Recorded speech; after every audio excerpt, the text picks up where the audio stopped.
국내 유일의 철학도서관, 원주에 있는 중천철학도서관에서 성년의 날을 기념하는 그림책을 함께 소개하게 됐습니다. 페랭이꽃 그림책버스 회원 81명과 사회적 협동조합 그림책도시 여러분들이 선정한 성년의 날에 소개할 만한 그림책을 가지고 제가 다시 한번 선정을 해서 여러분에게 소개를 하게 됐습니다. 자, 성년의 날은 어른으로 시작하는 기념일, 뭐 이렇게 생각하면 될까요? 예, 사회인으로서의 책임과 의무를 일깨우고 성인으로서의 자부심을 부여하고자 한국 민법상으로는 만 19세에 해당되는 이 연령대 분들을 염두에 두고 5월 셋째 주 월요일에 기념일을 갖는 그런 날입니다. 전통적으로 우리나라는 성년례라는 게 있었죠. 일종의 성인식이 있었고요. 20세기 개화기를 거치면서 사라지고 다시 부활돼서 1975년부터 이 성년의 날 기념식을 하게 됐습니다. 성년이 되면 만 19세가 되면 뭐가 좋은가요? 별로 몸에 좋지 않은 많은 것들이 금지된 것들이 해제가 됩니다. 흡연, 음주를 이제 자기가 관리하면서 해야 되고요. 다양한 자격 취득을 또 제한하는 것으로부터 해제돼서 그런 자격을 취득할 수가 있습니다. 그리고 친권자의 동의 없이 혼인할 수 있는 또 그런 걸 자격을 갖게 됩니다. 자, 성년의 날의 중요한 사실들은 뭘까요? 중요한 사실이란 그림책이 있습니다. 마그릿 와이즈 브라운이라는 그림책을 염두에 두고 시를 썼던 그 시인의 글, 또 이 시를 가지고 우리나라 분인데 미국에서 공부하던 최재현 작가가 그림을 그리고 최재숙 선생님이 번역을 한 그런 그림책입니다. The Important Book이라고 하는 이 이제 시는 굉장히 오래돼서 저작권이 없어서 우리나라 작가가 또 이렇게 그림책으로 만들 수 있는 거죠. 이 마그릿 와이즈 브라운 여러분들이 뭘 딱 떠올리시면 금방 기억이 나시냐면요, 잘 자요 달님 하는 그림책에 글을 썼던 그 작가입니다. 첫 표지에서 이렇게 묶여 있던 것이 이렇게 펼쳐졌더니 책이 나오네요. 책 선물은 언제나 좋죠. 한 첫 장면만 하나 읽어볼까요? 숟가락에 관한 중요한 사실은 숟가락으로 밥을 먹는다는 거야. 숟가락은 작은 삽처럼 생겼고 손에 쥐는 것이고 입에 넣을 수 있고, 숟가락은 납작하지 않고 숟가락은 오목하고, 그리고 숟가락으로 뭐든지 뜨지. 하지만 숟가락에 관한 중요한 사실은 숟가락으로 밥을 먹는다는 거야. 이런 식으로 데이지에 관한 중요한 사실, 비에 관한 중요한 사실, 풀에 관한 중요한 사실, 눈에 관한 중요한 사실, 이렇게 이어지는데, 사실은 이 내용과 그림이 또 자세히 살펴보면 잘 그림 속에 숨은 메시지와 또 그 다음 장면, 그 전 장면과 이어지는 것들이 많아서 아주 재미가 있습니다. 바람에 관한 중요한 사실, 하늘에 관한 중요한 사실, 신발에 관한 중요한 사실, 그리고 이 거울에 자기를 비춰보면서 너에 관한 중요한 사실은 너는 바로 너라는 거야. 예전에 너는 아기였고 무럭무럭 자라서 지금은 어린이고 앞으로 더 자라서 어른이 된다는 건 틀림없어. 하지만 너에 관한 중요한 사실은 언제나 너는 바로 너라는 거야 라고 끝납니다. 예. 아주 여러 가지 함의가 풍성한 책이라서 구해서 옆에 두고 보시고 또 보시고 할 만한 그런 책입니다. 우리 자신, 너에 관한 중요한 사실을 깨닫는 것이 바로 우리 성장의 핵심이죠.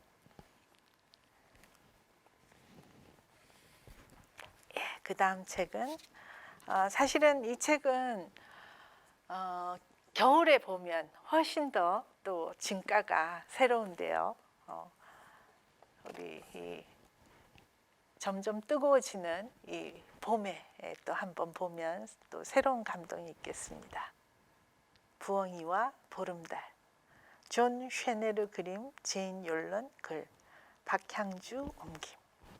네, 칼데코상을 받은 아주 명작이죠.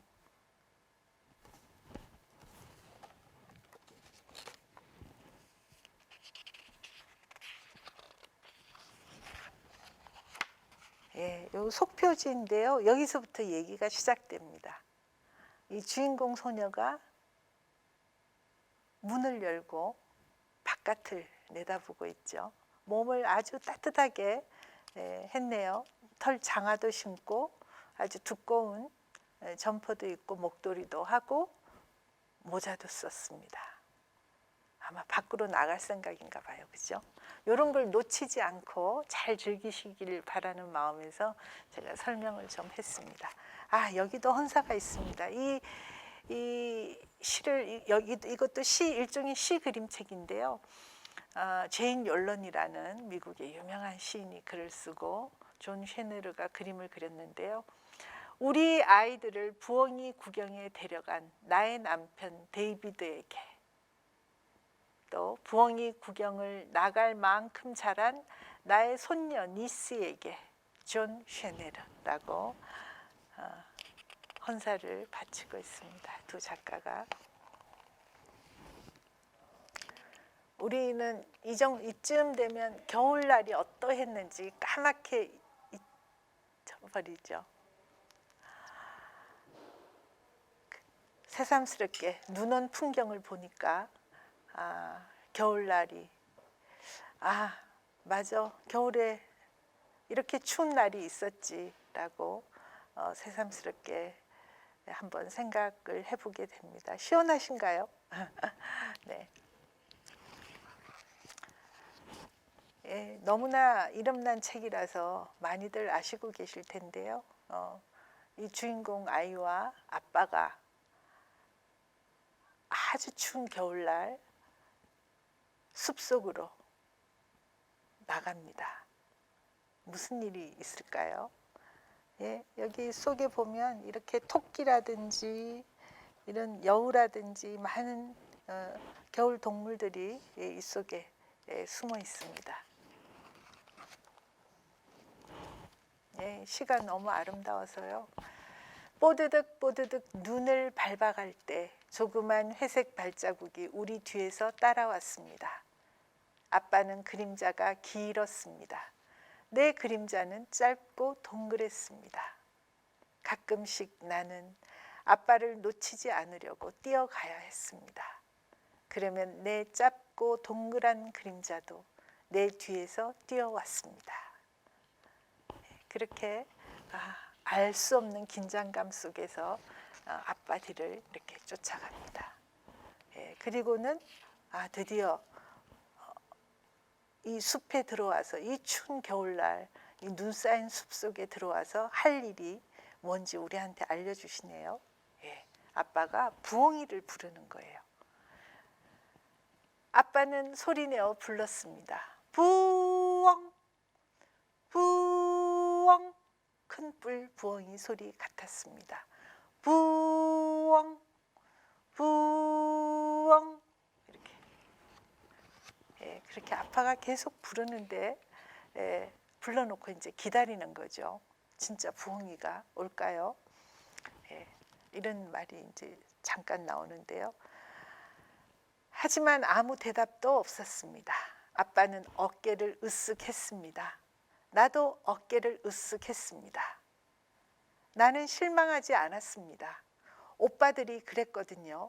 부엉이를 본 날도 있었고 부엉이를 못 본 날도 있었어. 그러니까 이 집안에서는 일정한 나이가 되면 아빠하고 단둘이서 이 무시무시한 겨울숲으로, 춥고 무시무시한 겨울숲으로 부엉이 구경을 나가는 게 일종의 통가 의례처럼 돼 있는 거죠. 마치 인어공주가 15살에 이 되면 그 인어공주와 언니들 모두가 육지 구경을 나갈 수 있는 것처럼 부엉이 구경을 나가는 집안의 그런 어떤 행사가 있는 거죠. 그래서 좀 더 숲으로 들어가서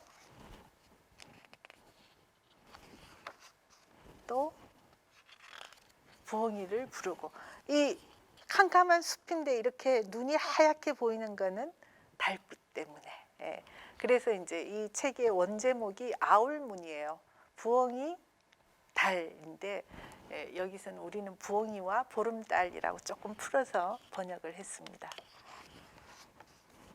그래서 아빠와 함께 다시 한번 부엉이를 부르고 불렀더니 드디어 이렇게 부엉이가 날아오게 되는 거죠.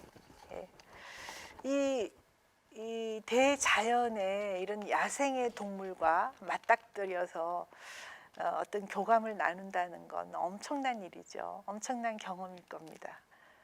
그래서 저도 겨울숲에 아주 추울 때 한번 뭔가 이런 기대를 하고 한번 나가본 적이 있는데 정말 보통 때보다 더 많은 고라니라든지 뭐 멧돼지라든지 이런 동물들을 만날 수가 있었어요.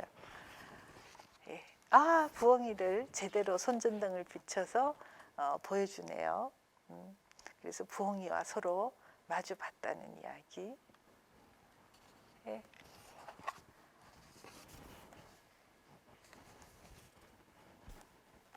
이 소녀는 어땠을까요? 이런 통과 의례를 멋지게 치르고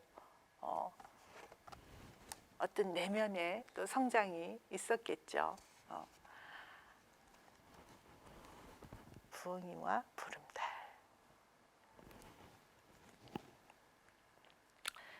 댁에서도 뭔가 이런 재밌는 행사를 하면 좋을 것 같아요. 그 집안만에.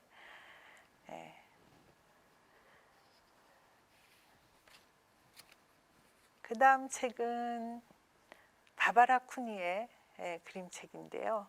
바바라 쿠니의 멋진 이 아크릴 그림을 마음껏 볼 수 있는 그런 책입니다. 바구니 달. 메리 린 레이라는 분이 글을 썼고요. 바바라 쿠니가 그림을 그렸고 제가 번역했습니다.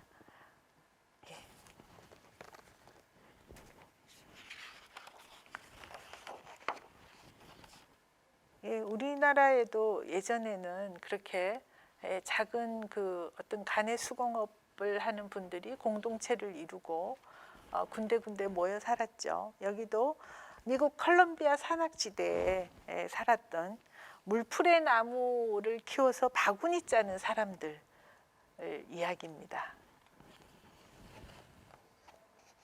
그래서 이 메리린 레이는 박물관 연구원인데요.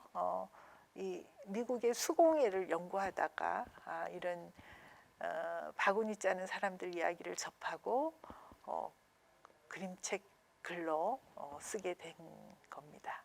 물풀의 나무 이파리가 이렇게 있죠. 바람의 소리를 듣는 이들에게 메리린 레이, 마리아에게 바바라 쿠니, 이렇게 또 헌사를 바치고 있네요.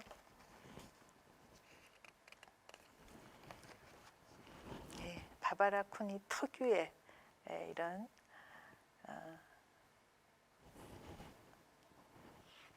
자연 풍경을 이렇게 아주 멋지게 그려놨죠. 예, 이 집에서는 달이 둥그레지면 보름달이 되면 이걸 바구니 달이라고 부른대요. 우리 앞에서는 부엉이 달이라고 또 했지만 여기서는 바구니 달이라고 한답니다. 왜냐하면 이렇게 보름달이 되면 아버지가 바구니를 팔러 그 대처 허드선에 나가기 때문이죠. 그런데 이 아빠가 이렇게 바구니를 주렁주렁 어깨에 짊어지고 먼 길을 떠났다 돌아오는 이 일이 여러 번 이제 이 아이가 자라는 동안 내내 봐왔는데, 아빠가 너도 크면 한번 데리고 갈게 이렇게 약속을 했어요. 그래서 언제나 이 다음에 조금만 더 크면 하시면서 엄마랑 함께 집 보고 있어 이러면서 아빠가 이렇게 떠나곤 했죠. 그래서 아빠가 없을 때도 함께 이 바구니 물풀의 나무를 베어서 잘 잘라서 바구니를 짤 수 있게 이렇게 준비를 하는 어른들하고 함께 지내는 일과를 얘기하고요. 물풀의 나무를 아주 이렇게 줄기를 가늘게 쪼개서 바구니를 짤 수 있게 만드는 그런 많은 과정들에 대해서 또 얘기가 아주 자세하게 나옵니다. 나는 언제 아빠를 따라서 그 대도시에 갈 수 있게 될까 그러면서 이 아이는 집안에서 일어난 많은 것들을 아주 하나하나 잘 살펴보고 있습니다.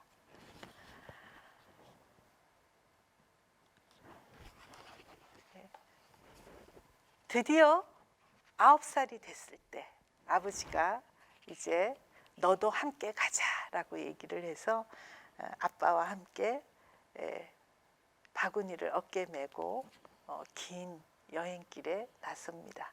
걸어가는 거죠. 하염없이.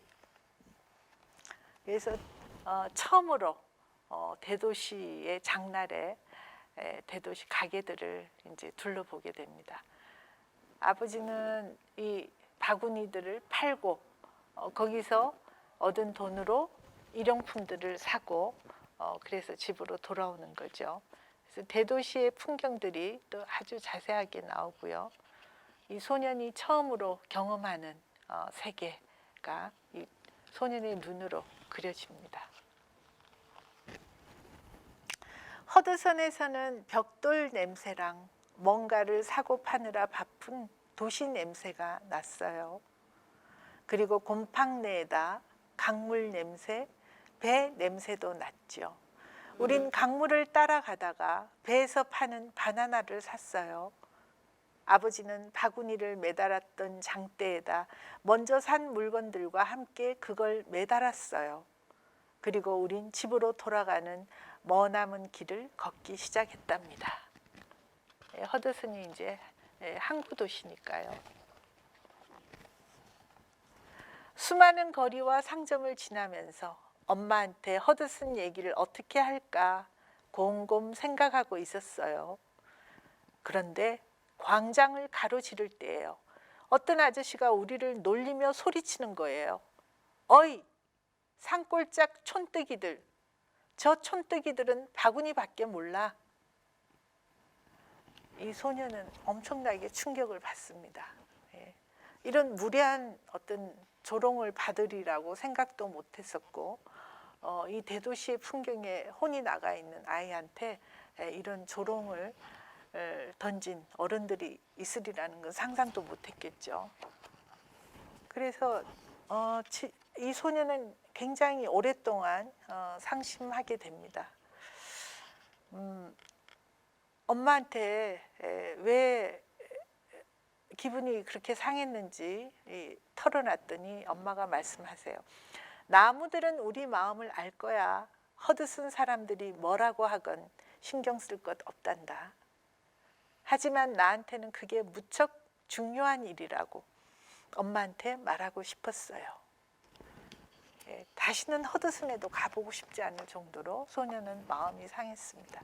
그리고 자기 바구니들이 하는 일 전체가 이제 못마땅해졌어요. 일단 이까짓 바구니라는 게 얼마나 하찮은 건지라고 생각을 하게 되고, 그래서 잘 정리해 놓은 바구니들을 발로 차서 막 흩트려 놓고 이런 반항을 하게 됩니다.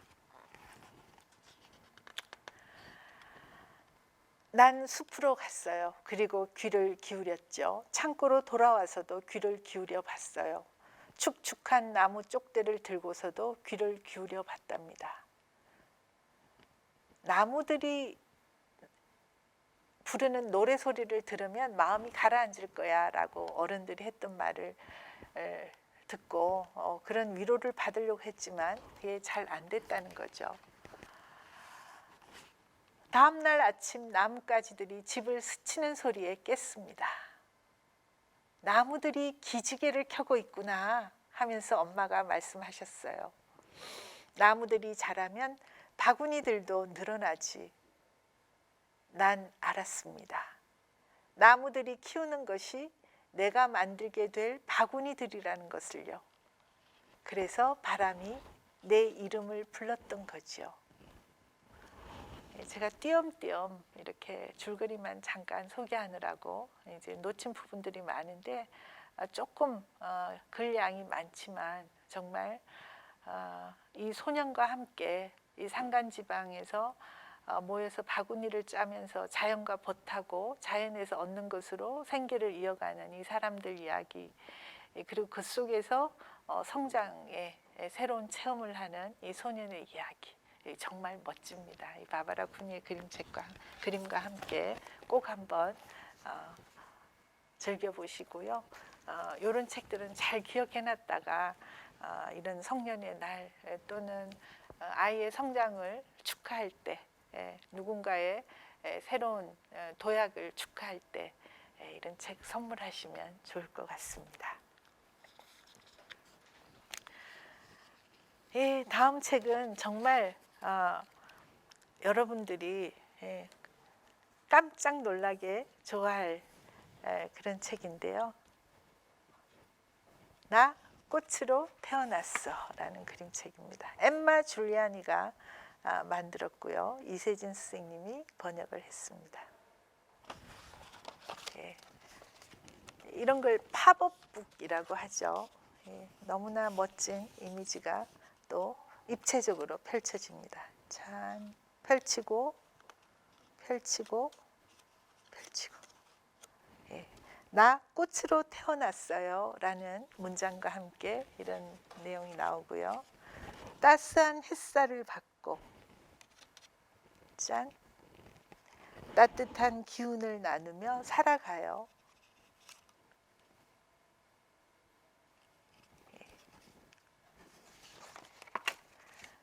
알록달록 꽃들과 어우러지면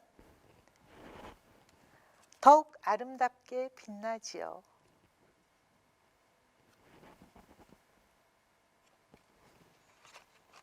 난 사람들을 가깝게 이어주고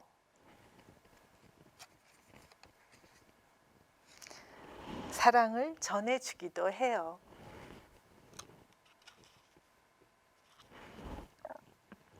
너무 멋지죠. 이런 팝업 책은 입체책은 도서관에서 구비를 하는데요.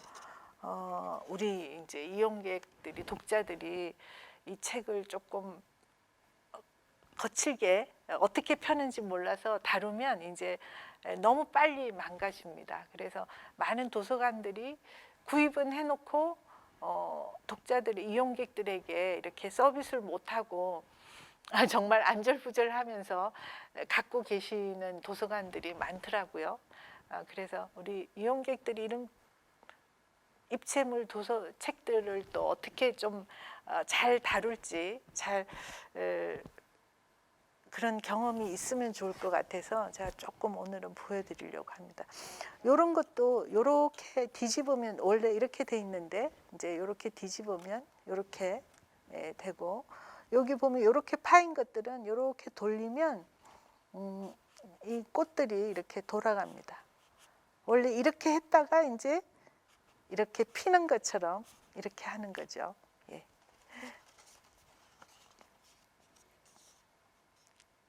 이렇게 이렇게. 예. 이게 마지막 장면인데요. 이것도 참 피는 게 쉽지가 않습니다. 요 순서가 있어요. 이렇게 닫을 때도 순서가 있고요. 그래서 조금 조심스럽게 다루면 좀 많은 분들이 함께 볼 수 있겠죠. 이 속에 이렇게 무당벌레가 들어있어요. 보이세요? 예. 예. 엠마 줄리아니의 입체 그림책 나 꽃으로 태어났어. 예. 성년이 되고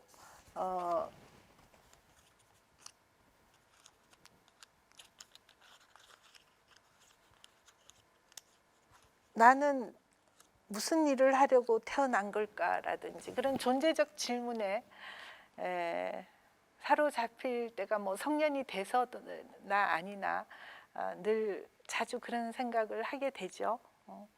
우리가 하는 일, 또 우리가 공부하는 일, 뭐 많은 이 나날을 살아가는 어떤 순간순간의 생각들, 나는 무엇으로 태어났을까? 꽃으로 태어났을까? 예, 꽃이 하는 일을 보니 우리가 뭔가 의미 있게 하루를 살았을 땐 정말 꽃과도 같이 사람들 관계를 이어주기도 하고 뭔가 멋진 역할을 할 때는 이런 꽃으로 태어난 것 같은 기분도 들 수 있을 것 같아요. 예. 성년의 날 우리 또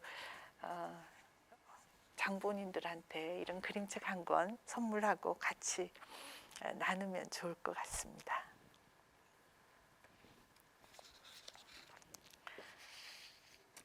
예, 지난 시간에 내가 날고 싶을 때를 위해라는 그림책 한번 제가 또 소개한 적이 있는데 그 그림책 시를 쓴 줄리 폴리아노가 시를 쓰고요. 에린 스테드가 그림을 그린 고래가 보고 싶거든 이란 그림책입니다. 맨 위에 간절히 기다리는 이에게만 들리는 대답이라고 나와 있는데요. 나름대로 상당히 유명한 그림책이죠. 많은 뭐 여러 가지 그 리스트에 선정이 되기도 하고, 예, 우리가 어떤 일을 간절히 바라는 소망하는 일들이 있죠. 언제나 그거를 이제 고래가 보고 싶다면 그 간절히 바라는 일을 고래를 본다라는 일로 이제 은유를 하는 그런 그림책입니다. 시가 너무 멋있어요. 고래가 보고 싶니? 그렇다면 창문이 있어야 해 라고 얘기합니다. 그리고 바다도 그리고 시간도 있어야 해. 바라보고 기다리고 저게 고래가 아닐까 생각할 시간. 저건 그냥 새잖아 하고 깨달을 시간도. 예, 그래서 고래가 보고 싶다면 정말 집중해서 그걸 기다려야 되고 다른 어떤 눈여깃거리가 있어도 바라보지 않아야 되고 집중해서 바라보고 소망하는 일에 몰두해야 돼, 몰입해야 돼 라는 이야기를 아주 유머러스하게 재치 있게 고래를 보는 일로 비유해서 이렇게 얘기하고 있습니다. 고래 보는 게 쉽지 않죠. 그런 것처럼 뭔가 내가 간절히 바라는 일을 이루는 것도 쉽지가 않습니다.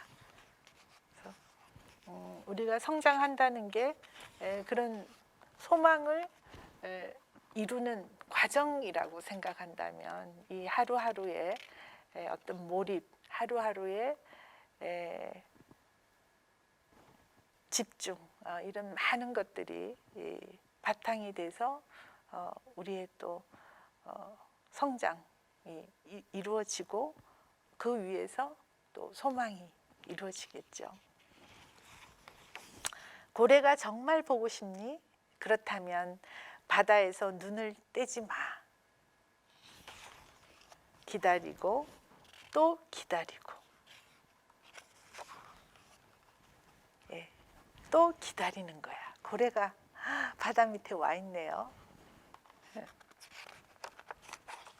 그래서 드디어 고래를 만나는 멋진 장면과 함께 끝이 납니다.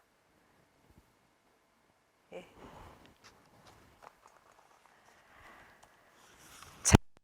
삶을 운영하게 되는 벅참과 두려움, 이런 게 이제 성년에서부터 시작되죠. 누구의 보살핌을 받고 사회적인 금지 이 울타리 안에서 지내던 존재들이 이제 자기가 모든 것을 책임지고 자기의 삶을 운영하게 될 때 벅차고 기쁠 수도 있지만 어떤 두려움, 이런 것도 있을 겁니다.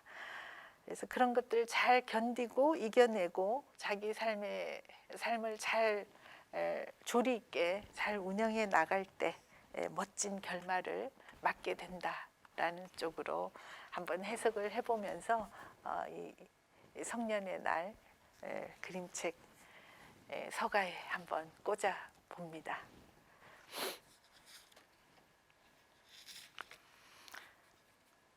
예, 그 다음에 피르코 바이니오라고 핀란드 작가예요. 핀란드에서 태어나서 이탈리아 피렌체에서 공부를 하고 다시 핀란드로 돌아가서 활동하고 있는 작가의 그림책인데요. 이것도 제가 번역을 했습니다. 하늘을 날고 싶은 아기 새에게. 저는 정말 이 책을 번역하고 나서 입학하는 대학에 입학하거나 직장에 또 취업하거나 이런 주위의 후배들, 조카들한테 이 그림책을 가끔 선물하곤 합니다.